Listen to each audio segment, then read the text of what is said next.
Pada kesempatan kali ini, saya akan menjelaskan mengenai negara dan konstitusi.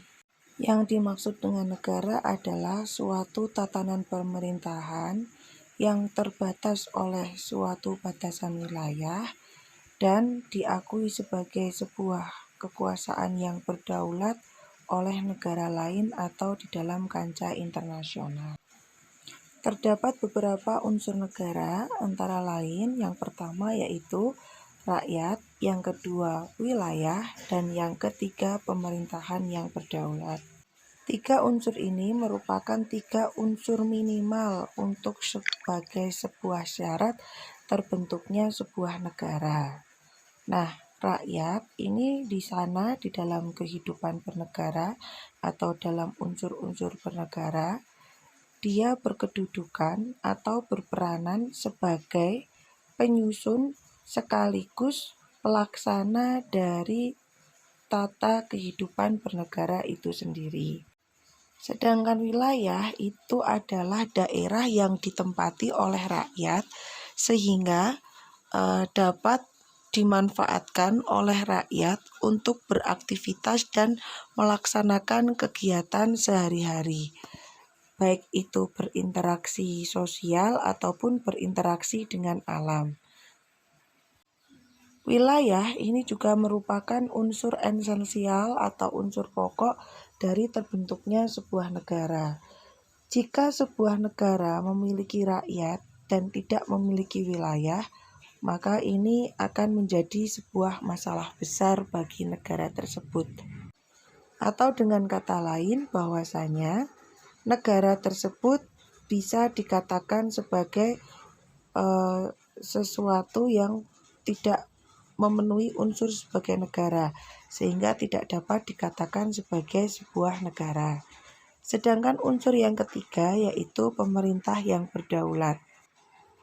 Sebuah negara ini bisa menjadi atau secara yuridis dapat diakui sebagai sebuah negara ketika memiliki pemerintah yang berdaulat.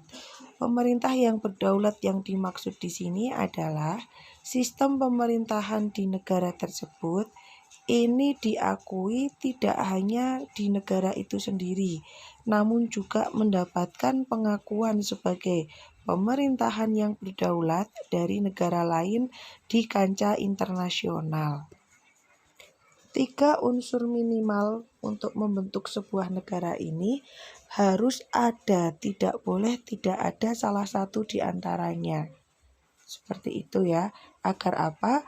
Negara yang akan tercipta atau terbentuk ini benar-benar diakui keberadaannya di kancah internasional sehingga dapat melaksanakan tugas dan fungsinya sebagai sebuah negara. Dalam rangka melaksanakan tugas dan fungsinya sebagai sebuah negara, maka negara ini memiliki tiga sifat, yaitu yang pertama memaksa, yang kedua memonopoli, dan yang ketiga mencakup semua. Tiga sifat negara ini memiliki makna bahwasanya negara berhak memaksakan segala aturan-aturan yang telah disusunnya kepada seluruh warga negaranya guna kelangsungan hidup bernegara dalam rangka mewujudkan tujuan dari hidup bernegaranya tersebut. Sehingga mau tidak mau seluruh warga negara yang tinggal di negara tersebut harus mengikuti, harus mentaati pemaksaan yang dilakukan oleh sebuah negara. Sedangkan sifat yang kedua yaitu memonopoli.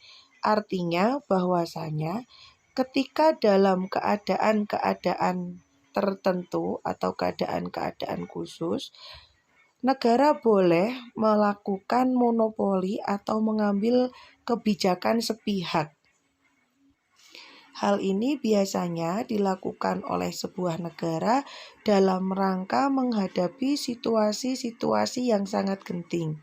Misalnya saja contoh kecil ya, untuk menghadapi permasalahan-permasalahan seperti kelangkaan sumber daya pangan sehingga menyebabkan harga sumber daya pangan tertentu ini harganya melonjak tinggi, maka negara boleh memonopoli harga pasar dari barang pangan yang dianggap langka tersebut.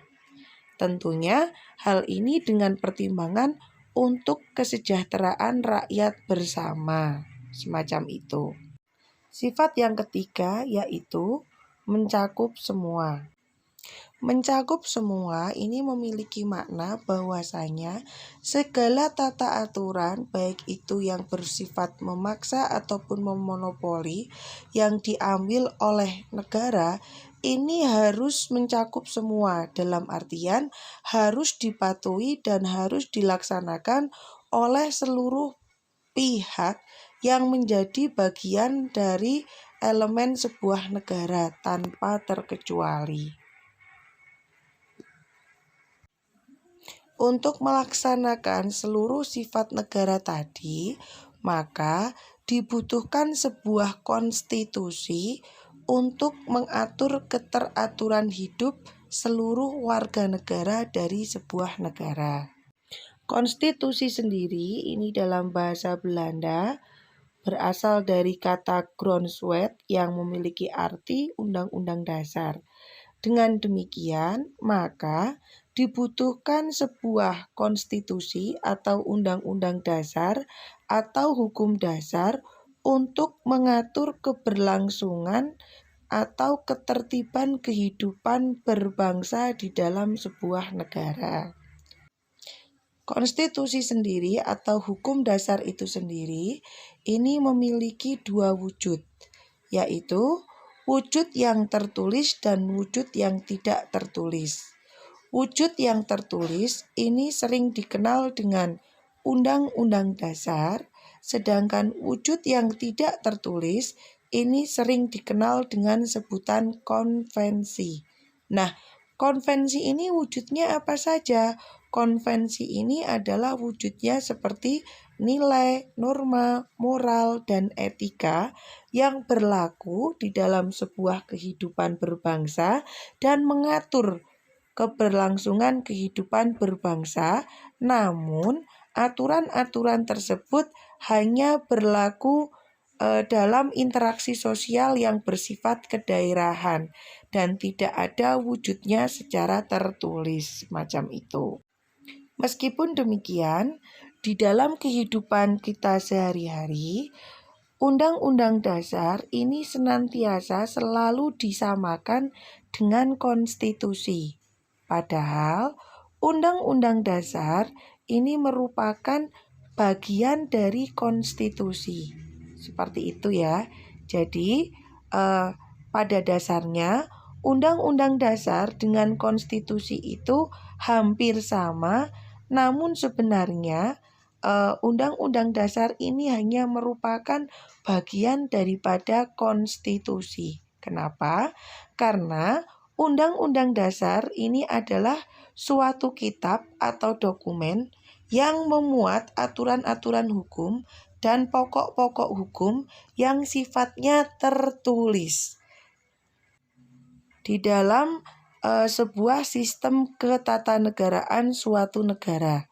Sedangkan konstitusi itu adalah dokumen yang memuat aturan-aturan hukum dan ketentuan-ketentuan hukum atau pokok-pokok dasar hukum yang sifatnya ini tertulis ataupun tidak tertulis yang menggambarkan tentang sistem ketatanegaraan suatu negara. Semacam itu ya. Sehingga setelah belajar kewarganegaraan hari ini, diharapkan kalian dapat membedakan bahwa Undang-Undang Dasar dengan konstitusi itu berbeda. Bahwa Undang-Undang Dasar ini merupakan bagian dari konstitusi. Atau dengan kata lain, Undang-Undang Dasar ini lebih sempit daripada konstitusi untuk cakupan isinya.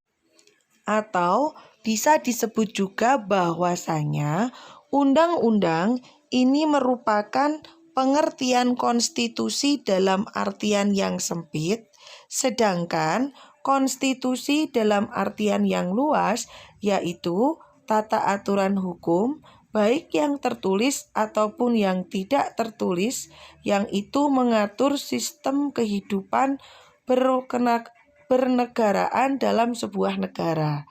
Semacam itu. Undang-undang atau konstitusi sebuah negara ini tidak hanya berfungsi membatasi kekuasaan pemerintah saja, namun juga menggambarkan struktur pemerintahan dari suatu negara. Oleh karena itu, maka unsur-unsur di dalam konstitusi ini antara lain yang pertama yaitu struktur organisasi negara dengan lembaga-lembaga negara di dalamnya. Yang kedua, tugas atau wewenang masing-masing lembaga negara dan hubungan tata kerja antar satu lembaga dengan lembaga lainnya. Dan yang ketiga yaitu jaminan hak asasi manusia dan warga negara. Maksudnya adalah yang pertama, struktur organisasi negara dengan lembaga-lembaga negara di dalamnya adalah bahwa konstitusi ini akan dapat berjalan dengan baik sebagaimana fungsinya ketika struktur organisasi negara dengan lembaga-lembaga di dalamnya ini bisa saling berkoordinasi dengan baik dan benar dalam rangka menjalankan konstitusi itu sendiri. Yang kedua, tugas atau wewenang masing-masing lembaga negara dan hubungan tata kerja antar satu lembaga dengan lembaga lainnya. Maksudnya adalah bahwa contohnya di negara Indonesia ini terdapat beberapa lembaga tinggi negara yang terdiri atas Presiden Wakil Presiden, MPR atau DPR, BPK, MA atau sekarang yang lebih dikenal dengan Mahkamah Konstitusi, ya, itu. Di mana ya, lembaga-lembaga negara ini memiliki hubungan tata kerja antar satu dengan yang lainnya. Atau bisa saja kita sebut adanya lembaga eksekutif, lembaga yudikatif dan legislatif, di mana tiga lembaga ini akan saling bersinergi satu dengan yang lainnya. Tugas dan wewenang masing-masing lembaga ini pun akan bersinergi antara lembaga yang satu dengan lembaga yang lainnya. Sehingga konstitusi ini akan berjalan seimbang di dalam sebuah negara ketika masing-masing lembaganya ini dapat menjalankan tugas dan wewenangnya sesuai dengan objektivitas dan profesionalismenya masing-masing. Konstitusi di negara kita apakah boleh mengalami perubahan atau boleh diperbaiki? Boleh. Namun tadi ya, hanya bagian batang tubuh. Kenapa? Karena di bagian preambul konstitusi tertulisnya kita, itu di sana di alinea 4 tertuang secara eksplisit isi dari dasar negara Indonesia. Sehingga di bagian preambul tidak boleh dirubah sama sekali. Sedangkan yang boleh dirubah itu hanya di bagian batang tubuh.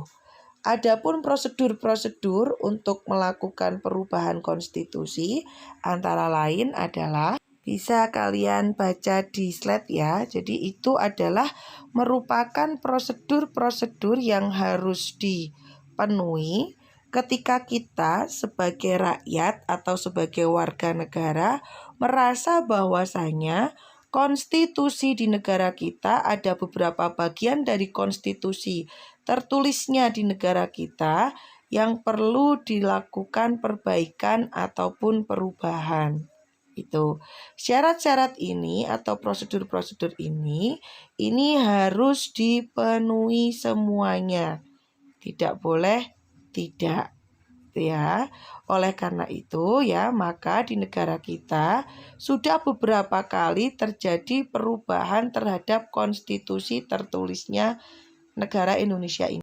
Perubahan terhadap konstitusi tertulis di negara kita ini terjadi pertama kali ketika muncul kritikan terhadap konstitusi di era reformasi, di mana di masa era maksudnya kritikan terhadap konstitusi di era reformasi terhadap konstitusi yang dijalankan di masa era Orde Baru, di mana kritikan-kritikan era reformasi terhadap pelaksanaan konstitusi di era Orde Baru antara lain bahwasanya dianggap Undang-Undang 1945 pada masa era Orde Baru ini banyak yang mengandung rumusan pasal yang membuka peluang timbulnya penafsiran ganda. Yang kedua, bahwasanya UUD 1945 ini membawakan atau memunculkan sifat eksekutif heavy. Yang ketiga, sistem pemerintahan menurut UUD 1945 yang tidak tegas di antara sistem pemerintahan presidensil dan sistem pemerintahan parlementer, sehingga ada yang menyebut sebagai sistem kuasi presidensil. Yang berikutnya, perlunya memberikan kekuasaan yang luas kepada pemerintah daerah untuk mengatur dan menyelenggarakan rumah tangganya sendiri. Yang berikutnya, rumusan pasal-pasal tentang hak asasi manusia yang ada ini dirasa kurang memadai lagi, sehingga muncul pemikiran-pemikiran untuk melakukan perubahan atau perbaikan terhadap konstitusinya kita. Dan ini merupakan wujud atau konstitusi yang pertama atau wujud amandemen konstitusi yang pertama. Kritikan-kritikan yang muncul ini sebenarnya yang terkait dengan pelaksanaan amandemen yang pertama itu adalah yang dilakukan pertama kali, yaitu menyoroti terkait dengan eksekutif heavy, ya. Jadi perubahan yang pertama itu terkait dengan eksekutif heavy, terus yang kedua tentang sistem pemerintahan, dan yang ketiga ini terkait dengan hak asasi manusia serta otonomi daerah. Terkait dengan sifat eksekutif heavy, ini amandemen yang pertama telah dilakukan perubahan dan penambahan atas pasal 5 ayat 1, pasal 7, pasal 9, pasal 13 ayat 2, pasal 14, pasal 15, pasal 17 ayat 2 ayat 3, pasal 20 dan pasal 21. Di mana amandemen ini intinya adalah mengatur pembatasan jabatan presiden, mengubah kewenangan legislatif yang semula di tangan presiden menjadi kewenangan DPR, serta menambah beberapa substansi yang membatasi kewenangan presiden. Nah, ini waktu amandemen ini jadi kurun waktu masa jabatan seorang presiden ini lebih dipertegas, dan di sana juga dipertegas terkait dengan masa pencalonan seorang menjadi presiden. Jadi seseorang itu boleh mencalonkan diri sebagai presiden hanya dalam kurun waktu 2 kali periode masa kekuasaan saja. Sehingga ketika dia sudah 2 periode berturut-turut menjadi presiden, maka harus berhenti 1 periode dulu untuk selanjutnya dapat mencalonkan diri lagi menjadi presiden di negara ini. Aturan pembatasan waktu yang semacam ini, waktu untuk menjadi presiden yang semacam ini dahulu pada masa era Orde Baru itu tidak ada, ya.